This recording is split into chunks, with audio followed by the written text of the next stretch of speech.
பகவத்கீதையில் 2வது சாப்டரில் 32வது ஸ்லோகம். யத்ருச்சயா சோபபன்னம் ஸ்வர்கத்வாரமபாவ்ருதம் சுகினः க்ஷத்ரியா பார்த்த லபந்தே யுத்தமீத்ருஷம். இப்போ இதுக்குள்ள அர்த்தத்தை பார்க்கலாம்.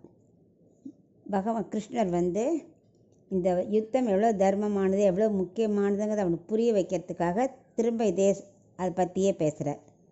என்ன சொல்கிறாருன்னா, நீ யுத்தம் பண்ணுறது இருக்கே, அது எனக்கே கைங்கரியம் பண்ணுற மாதிரி. நீ தேடியே போகாமல் தானே வந்திருக்கு இந்த யுத்தம். இது புண்ணியசாலியான சத்திரியர்களுக்கு தான் இதை மாதிரி தானே அமையும். போய் சண்டை போடலை, நீ உன்னை தேடி வந்திருக்கு. ஸோ இது அவ்வளவு நல்லது. இதை நீ விட்டுவிடக்கூடாது. நேர்மையான மார்க்கமாக வந்ததை எப்போவுமே விடக்கூடாது. இந்த நேரம் உன்னை சொர்க்கத்துக்கு காட்டும் வழியாக இருக்குங்கிற. சொர்க்கம்னா நம்ம நினைக்கிற தேவலோகம் இல்லை. இவனை பகவான் திருவடியை பிடிச்சிட்டு மோட்சத்தை கிடைக்கும். ஏன்னா நீ தர்ம யுத்தம் பண்ண போகிற. சத்திரியத்திற்குன்னு உள்ள தர்ம யுத்தம் பண்ணுறதுனால உனக்கு மோட்சமே கிட்டும்.